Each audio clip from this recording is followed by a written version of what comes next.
आप सब भक्तों का मेरे YouTube चैनल राधे कृष्ण में हार्दिक स्वागत। दिन बृहस्पतिवार, तारीख 4 जुलाई 2024, आषाढ़ मास कथा, अध्याय 11 और 12। जय श्री हरि विष्णु भगवान की जय। इस अध्याय में चंद्रमा का वर्णन, उसका रथ, घोड़े और मार्ग, सूर्य द्वारा पोषित पूर्वजों और देवताओं द्वारा समय समय पर अमृत का स्रोत किया जाता है। ग्रहों के रथ और घोड़े ध्रुव से जुड़ी हवाई जंजीरों द्वारा अपनी कक्षाओं में रखे जाते हैं। ग्रहणीय पोरपाइज के वशिष्ठ सदस्य वासुदेव अकेले वास्तविक है। पराशर कहते हैं, चंद्रमा के रथ में 3 पहिए हैं और उसे चमेली के समान सफ़ेद 10 घोड़े खींचते हैं, जिसमें से 5 घोड़े दाहिनी ओर और 5 घोड़े बाईं ओर होते हैं। यह नक्षत्रों के साथ साथ चलता है, जैसे कि पहले वर्णित किया गया है, और सूर्य के समान ही इसे ध्रुव ने थाम रखा है। इसे बांधने वाली रस्सियाँ उसी प्रकार कसी या ढीली की जाती है जैसे यह अपने मार्ग पर आगे बढ़ता है। चंद्रमा के घोड़े सूर्य के घोड़ों की भांति जल की गोद से निकलकर कलप भरकर रथ को खींचते रहते हैं। तेजस्वी सूर्य देवताओं के परिहार से एक कला तक सीमित हो जाने पर चंद्रमा को एक किरण प्रदान करता है, और जिस प्रकार रात्रि का शासक आकाशियों द्वारा समाप्त कर दिया गया था, उसी प्रकार जल को लूटने वाले सूर्य द्वारा भी उसे पुनः पूरित किया गया है। क्योंकि देवता मैत्रेय आधे महीने के दौरान चंद्रमा में एकीकृत अमृत और अमृत पीते हैं, और यह उनका भोजन होने के कारण वे अमर हैं। 36,333 देवता चंद्र अमृत पीते हैं। जब 2 अंक शेष रह जाते हैं तो चंद्रमा सूर्य की कक्षा में प्रवेश करता है और अमा नामक किरण में शिष्ट रहता है, इसलिए इस अवधि को अमावस्या कहा जाता है। उस कक्षा में चंद्रमा एक दिन और रात पानी में डूबा रहता है। वहाँ से वह वृक्षों की शाखाओं और टहनियों में प्रवेश करता है और वहाँ से सूर्य के पास चला जाता है। फलस्वरूप जो कोई भी व्यक्ति उस समय शाखा काटता है या पत्ता गिराता है जब चंद्रमा वृक्षों में होता है, उसके अदृश्य उदय होने का दिन वह ब्रह्म हत्या का दोषी होता है। जब चंद्रमा का शेष भाग 15वां भाग रह जाता है, तब जनक दोपहर में उसके पास आते हैं और अंतिम भाग अमृत से बनी हुई तथा चंद्रमा के रूप के 2 अंकों में समाहित पवित्र कली का पान करते हैं। संयोग के दिन चंद्र किरणों से निकले अमृत को पीकर संतुष्ट हो जाते हैं और अगले महीने तक शांत रहते हैं।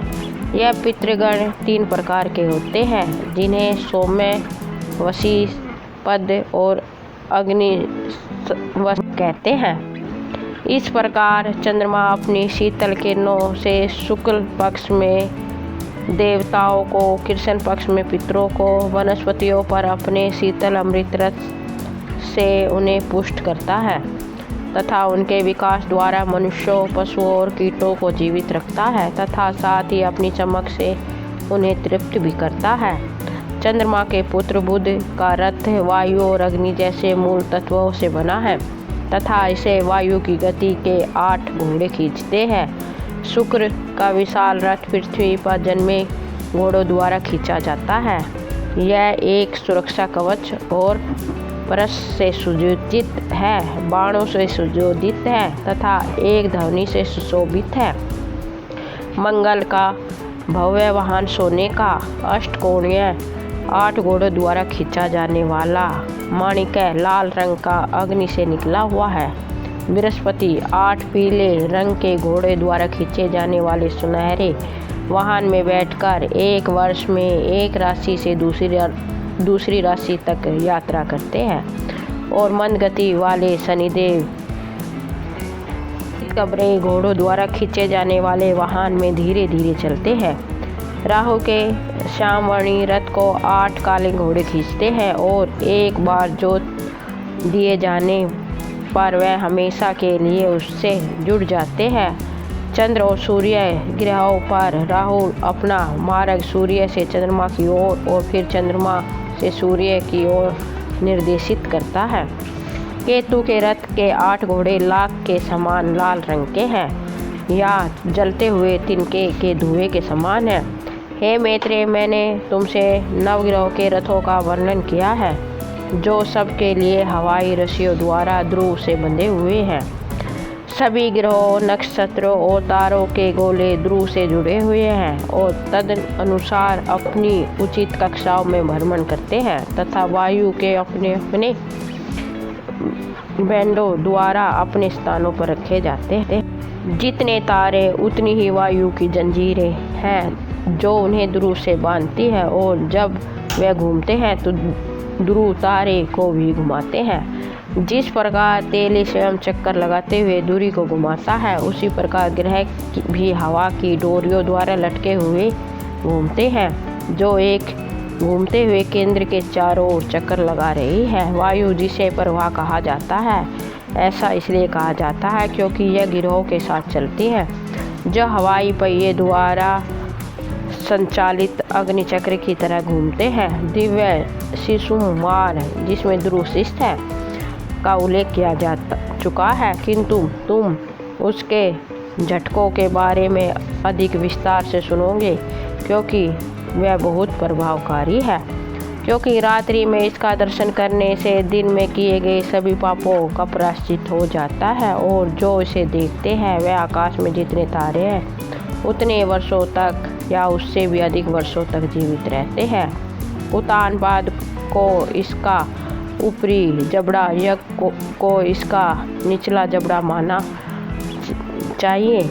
धर्म इसके माथे पर शिष्ट है, नारायण इसके हृदय में शिष्ट है, अश्विनी इसके 2 अग्रह चरण हैं तथा वरुण और आर्य इसके 2 पिछले पैर हैं।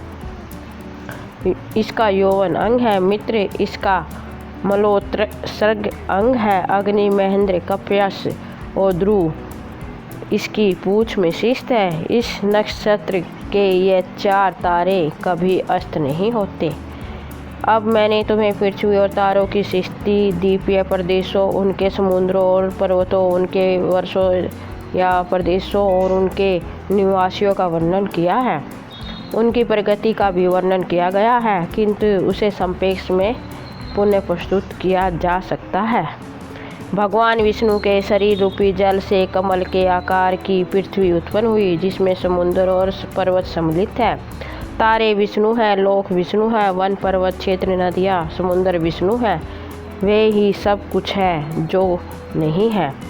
वे भगवान ज्ञान के समान है जिसके माध्यम से वह सभी रूप है, लेकिन कोई पदार्थ नहीं है। इसलिए आपको यह समझना चाहिए कि पहाड़, समुद्र और पृथ्वी की सभी विविधताएं और बाकी सब आकांक्षा भ्रम है। जब ज्ञान शुद्ध, वास्तविक, सर्वव्यापक, कर्मों से स्वतंत्र और दोष रहित होता है, तब पदार्थ की विभिन्नताएं तथा इच्छा रूपी वृक्ष के फल है पदार्थ में विद्यमान नहीं रहती। पदार्थ क्या है? वह वस्तु कहाँ है जो आरंभ, मध्य और अंत से रहित है, एक समान प्रगति की है। वास्तविकता का अनुमान उस वस्तु से कैसे लगाया जा सकता है जो परिवर्तनशील है और जो अपने मूल स्वरूप को पुनः ग्रहण नहीं करती। धरती को एक घड़े में गाड़ दिया गया है। घड़े को 2 हिस्सों में विभाजित किया गया है। आधे हिस्सों को टुकड़ों में तोड़ दिया गया है। टुकड़े धूल बन गए हैं, धूल परमाणु बन गई है। बताओ, क्या यह वास्तविकता है? हालांकि इसे मनुष्य द्वारा इस तरह समझा जा सकता है जिसका आत्मा ज्ञान उसके अपने कार्यों से बाधित है। इसलिए ब्रह्म विवेकशील ज्ञान के अलावा कहीं भी या किसी भी समय कुछ भी वास्तविक नहीं है। ऐसा ज्ञान एक ही है, यद्यपि यह हमारे अपने कर्मों के विभिन्न परिणामों के कारण अनेक रूप में प्रकट होता है। जो ज्ञान पूर्ण शुद्ध दुख से रहित तथा समस्त दुखों से रागों को अलग करने वाला है, वह ज्ञान एक और शाश्वत है, वही परम वासुदेव है, उसके अतिरिक्त कुछ भी नहीं है।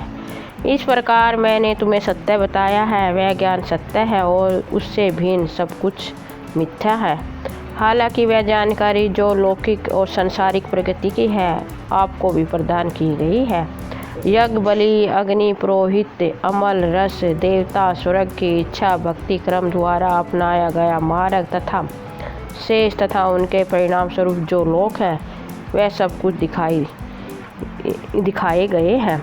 जो मनुष्य कर्मों के अधीन रहता है, वह उस ब्रह्मांड में जिसका मैंने वर्णन किया है सदा भ्रमण करता रहता है। किंतु जो मनुष्य वासुदेव को नित्य, अक्षर तथा एक अपरिवर्तनशील विश्वरूप जानता है, वह उन कर्मों को निरंतर करते रहते, क्योंकि इससे वह देवत्व में प्रवेश करते हैं।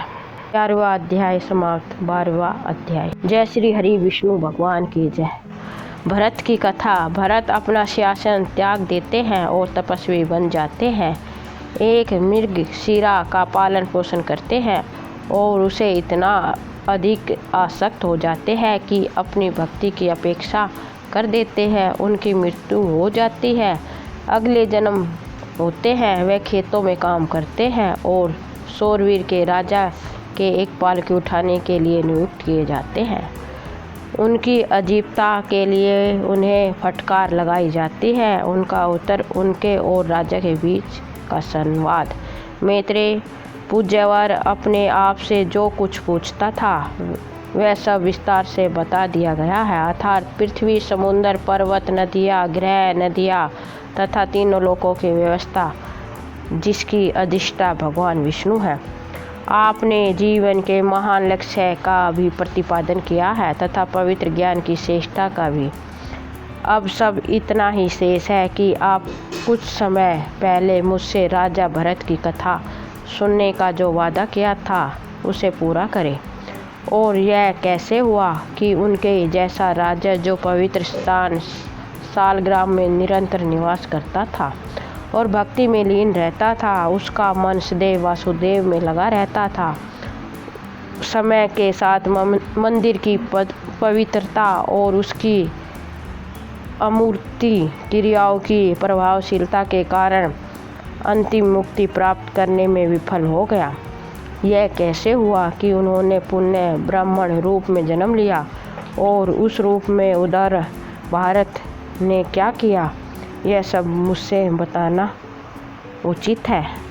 पराशर पृथ्वी के यशस्वी सम्राट मैत्रेय ने काफ़ी समय तक सालग्राम में निवास किया था। उनके विचार पूर्ण ईश्वर को समर्पित थे तथा उनका आचरण दयालुता और सभी सद्गुणों से परिपूर्ण था। इस प्रकार उन्होंने अपने मन पर सर्वोत्तम नियंत्रण प्राप्त कर लिया। राजा सदैव यज्ञेश, अच्युत, गोविंद, माधव, अनंत, केशव, कृष्ण, विष्णु, हरिकेश इन नामों का जाप करता रहता था। सपन में भी वह उनके अतिरिक्त कुछ नहीं बोलता था और न ही उन नामों तथा उनके अर्थ के अतिरिक्त वह कभी किसी और चीज़ का ध्यान करता था। उन्होंने देवताओं की पूजा के लिए ईंधन, फूल और पवित्र घास स्वीकार कर ली थी, लेकिन निस्वार्थ अमूर्त भक्ति में लीन होने के कारण उन्होंने कोई अन्य धार्मिक अनुष्ठान नहीं किया था। एक अवसर पर वे स्नान के लिए महानदी पर गए। उन्होंने वहां स्नान किया तथा स्नान के बाद सामान्य अनुष्ठान किए। जब वह इस प्रकार व्यस्त थे, उस स्थान पर एक बड़ी हिरनी अपने बच्चों के साथ आई, जो जंगल से निकलकर नदी का पानी पीने आई थी। प्यास बुझाते समय अचानक सिंह की भयंकर दहाड़ सुनाई दी, जिससे घबराकर हिरनी पानी से बाहर कूद पड़ी। इस बड़ी छलांग के परिणाम स्वरूप उसका बच्चा अचानक जन्मा और नदी में गिर गया और राजा ने उसे धरा के साथ बहते देखा। बच्चे को पकड़ लिया और उसे डूबने से बचा लिया। उसके तीव्र परिणाम से हिरनी को जो चोट लगी, वह घातक सिद्ध हुई और वह लेट गए और मर गए। यह देखकर राज तपस्वी ने मृग शिशु को गोद में उठा लिया और उसे लेकर अपने आश्रम को लौट आया। वहाँ वह उसे हर दिन खाना खिलाता और उसकी देखभाल करता था और वह उसकी देख रेख में फलता फूलता और बड़ा होता था। वह कोठरी में इधर उधर घूमता रहता था और अपने आसपास की घास चरता था, और जब भी वह दूर चला जाता था और किसी जंगली जानवर से घबरा जाता था तो सुरक्षा के लिए वापस नहीं भागा जाता था। हर सुबह वह घर से निकल जाता और हर शाम भारत के पत्तों से भरे कुंज की फूस की छत पर लौट आता था। जब तक हिरन उनके आश्रम में रहा, राजा का मन सदैव उस पशु के बारे में चिंतित रहता था। वह कभी इधर उधर भटकता, कभी उनकी ओर लौट आता और वह किसी अन्य विषय में सोचने में असमर्थ था। उसने अपने राज्य, अपने बच्चे, अपने सभी मित्र सब त्याग दिए थे और अब एक हिरन के बच्चे के प्रति स्वार्थी स्नेह में लिप्त था। जब वह सामान्य से अधिक समय के लिए अनुपस्थित रहता तो उसे लगता कि उसे भेड़िए उठा लिया है, बाघ ने खा लिया है या शेर ने मार डाला है। वह कहता, पृथ्वी उसके खुरों के निशानों से काली हो गई है। उस युवा हिरन का क्या हुआ जो मेरे आनंद के लिए पैदा हुआ था। मैं कितना खुश होता अगर वह झाड़ियों में वापस आ जाता और मैं उसके उभरते सींगों को अपनी बाहों पर रगड़ता हुआ महसूस करता। पवित्र घास के यह गुच्छे जिनके सिरों को उसके नए दांतों ने कुतर दिया, ऐसा लग रहे हैं जैसे सामवेद का जाप कर रहे पवित्र बालक। इस प्रकार जब भी मृग उनसे दूर रहता, मुनि ध्यान करते और जब वह उनके पास खड़ा होता तो प्रसन्नता से भरे चेहरे से उनका चिंतन करते। उसकी एकाग्रता भंग हो गई। राजा की आत्मा मृग शिशु में लीन हो गई। यद्यपि उसने परिवार, धन और राज्य को त्याग दिया, राजकुमार के मन की दृढ़ता अस्थिर हो गई और वह युवा मृग के साथ भटकने लगा। समय के साथ राज्य भी उसके प्रभाव में आ गया। वह हिरन की आंखों में आंसू लिए हुए मर गया, जैसे कोई बेटा अपने पिता के लिए विलाप कर रहा हो, और वह भी मरते समय हिरन को देखता रहा और किसी और चीज़ के बारे में नहीं सोचता था। पूरी तरह से एक ही विचार में डूबा रहता था। ऐसे समय में इस प्रबल भावना के फलस्वरूप वह जम्बू मार्ग के वन में एक मृग के रूप में पुनः जन्मा तथा उसे अपने पूरे जीवन का स्मरण करने की क्षमता प्राप्त हुई। इस स्मरण से संसार से वीरता उत्पन्न हो गई और वह अपनी माता को छोड़कर पुण्य पवित्र स्थान सालग्राम की ओर चल पड़े। वहाँ सूखी घास और पत्तियों का निर्वाह करते हुए उन्होंने उन कर्मों का प्रायश्चित किया जिनके कारण उन्हें ऐसी सृष्टि में जन्म लेना पड़ा था, और अपनी मृत्यु के बाद वह अगली बार ब्राह्मण के रूप में जन्मे तथा अपने पिछले जन्म की स्मृति को बरकरार रखा। उनका जन्म तपस्वियों के एक पवित्र और प्रतिष्ठित परिवार में हुआ था जो भक्ति अनुष्ठानों के कठोर अनुयायी थे। सभी सच्चे शूरवीर के राजा के प्रधान सेवक ने उसे एक आलसी ब्राह्मण समझकर उसे बिना वेतन के काम करने के लिए उपयुक्त व्यक्ति समझा और पालकी ढोने में सहायता करने के लिए उसे अपनी स्वामी की सेवा में रख लिया। एक अवसर पर राजा अपने कुल में विराजमान होकर इच्छुकमती नदी के तट पर कपिल मुनि के आश्रम की ओर जा रहे थे ताकि वह मुनि से परामर्श कर सके जो मोक्ष की ओर जाने वाले गुणों से परिचित थे तथा यह कि चिंता और दुख से भरे हुए संसार से सबसे अधिक वांछनीय क्या है। जिन लोगों को उसके प्रधान सेवक के आदेश पर अनावश्यक रूप से कूड़ा ढोने के लिए बाध्य किया गया था, उसमें ब्राह्मण भी था जिसे इस कर्तव्य के लिए समान रूप से बाध्य किया गया था और जो एकमात्र सार्वभौमिक ज्ञान से संपन्न था तथा अपने पूरे जन्म को स्मरण करते हुए उन दोषों के प्रायश्चित के लिए जिनके लिए वे प्रायश्चित करना चाहता था बोझ को उठा रहा था। वह अपनी आंखें डंडे पर टिकाए हुए धीरे धीरे आगे बढ़ रहा था जबकि अन्य ढोने वाले तेजी से आगे बढ़ रहे थे। और राजा ने जब यह महसूस किया ढोने वाला का वाहन असमान रूप से आगे बढ़ रहा है। जो उसने कहा, ओ ढोने वालों, ये क्या है? सब मिलकर समान गति से चलो। फिर भी वह स्थिर गति से आगे बढ़ी हुई और राजा ने फिर कहा, यह क्या है? तुम कितनी अनियमितता से चल रहे हो। जब ऐसा बार बार हुआ तो पालकी वाहकों ने अंत में राजा को उत्तर दिया, यह वही व्यक्ति है जो अपनी गति में पीछे रह गया है। यह कैसे हुआ? राजकुमार ने ब्राह्मण से पूछा, क्या तुम थके हुए हो? तुमने अपना बोझ थोड़ी दूर तक उठाया है? क्या तुम थकान सहन करने में असमर्थ हो? और फिर भी तुम स्वस्थ दिखाई दे रहे हो। ब्राह्मण ने उत्तर दिया और कहा, मैं न तो बलवान हूँ, न ही मैं आपकी पालकी उठा रहा हूँ। मैं थका हुआ नहीं हूँ राजकुमार, न ही मैं थकने में असमर्थ हूँ। राजा ने उत्तर दिया, मैं स्पष्ट रूप से देख रहा हूँ कि आप तगड़े और पालकी भी आप ही उठा रहे हैं और बोझ ढोना सभी लोगों के लिए थकाने वाला काम है। ब्राह्मण ने कहा, पहले मुझे बताओ कि तुमने मुझ में क्या स्पष्ट रूप से देखा, और जब तुम मेरे गुणों को मजबूत या कमज़ोर के रूप में पहचान सकोगे। यह दावा कि तुमने मेरे द्वारा उठाई गई या मुझ पर रखी गई पालकी देखी है, यह सत्य है। सुनो राजकुमार, मैं क्या कहना चाहता हूँ। दोनों पैरों का स्थान भूमि है।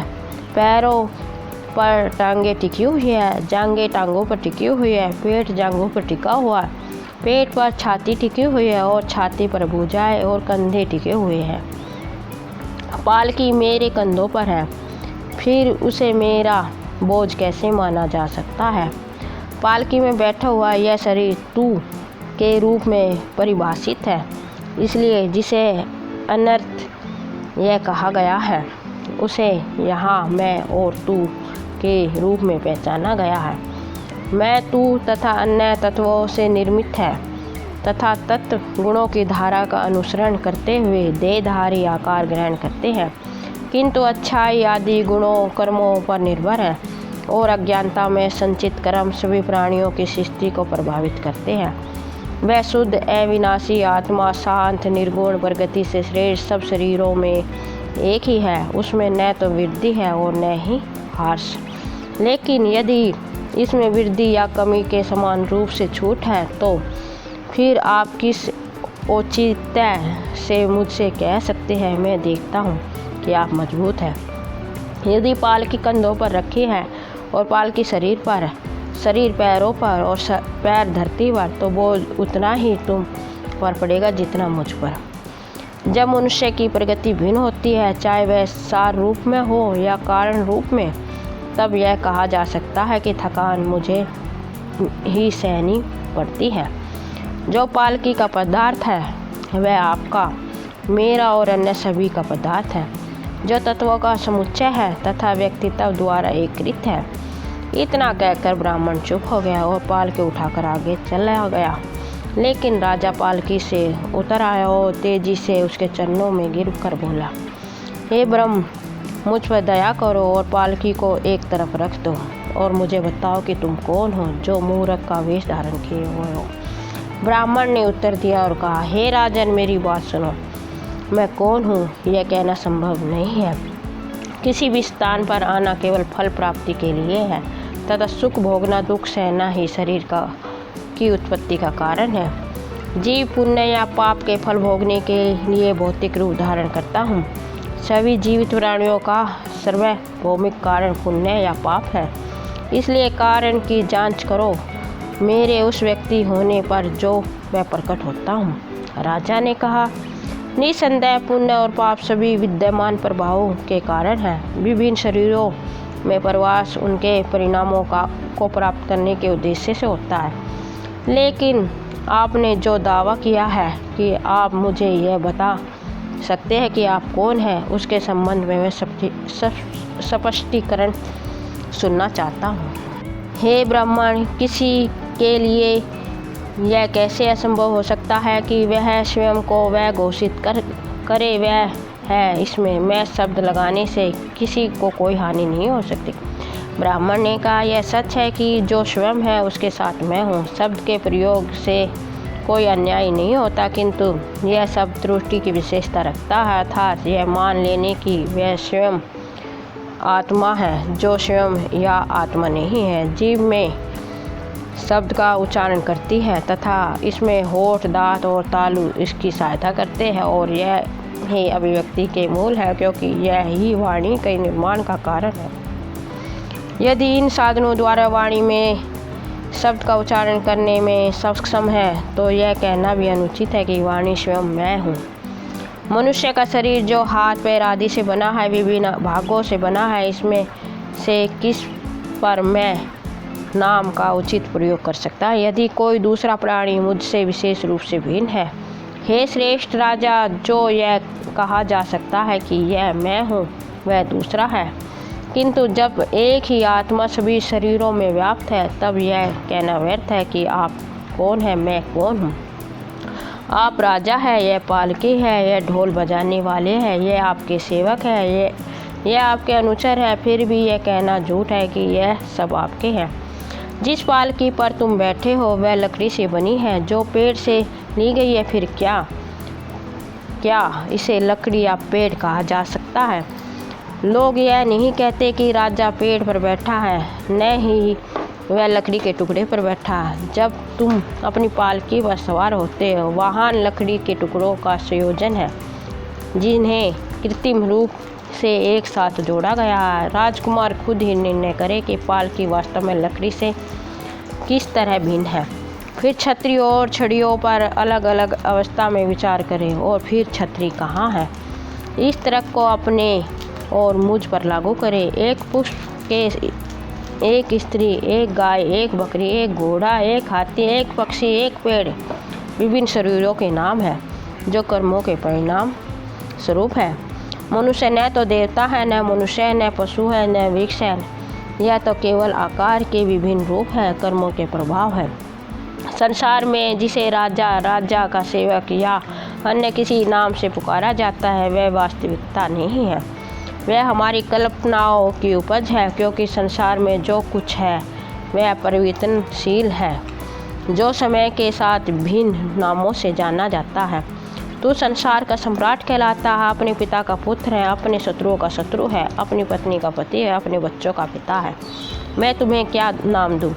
तुम किस अवस्था में हो? तुम सिर हो या पेट, या वे तुम्हारे हैं? क्या तुम्हारे पैर हो या वे तुम्हारे हैं? हे राजन, आप अपने सभी अंगों से भिन्न स्वभाव के हैं। अब इस प्रश्न को ठीक से समझाते हुए सोचो कि मैं कौन हूँ, और यह कैसे संभव है कि सत्य सबकी पहचान ज्ञात हो जाने के बाद मैं किसी भेद को पहचान सकूं, मैं सबसे अपनी व्यक्तिगता की बात कर सकूं। जय श्री हरि विष्णु भगवान की जय, जय लक्ष्मी नारायण भगवान की जय। इसके साथ 12वां अध्याय समाप्त। आगे का भाग अगले अध्याय में। आपको मेरा वीडियो कैसा लगा कमेंट बॉक्स में अवश्य बताएं। मेरे वीडियो को लाइक, शेयर और चैनल को सब्सक्राइब करें। धन्यवाद। जय श्री हरि विष्णु भगवान की जय, जय लक्ष्मी नारायण भगवान की जय।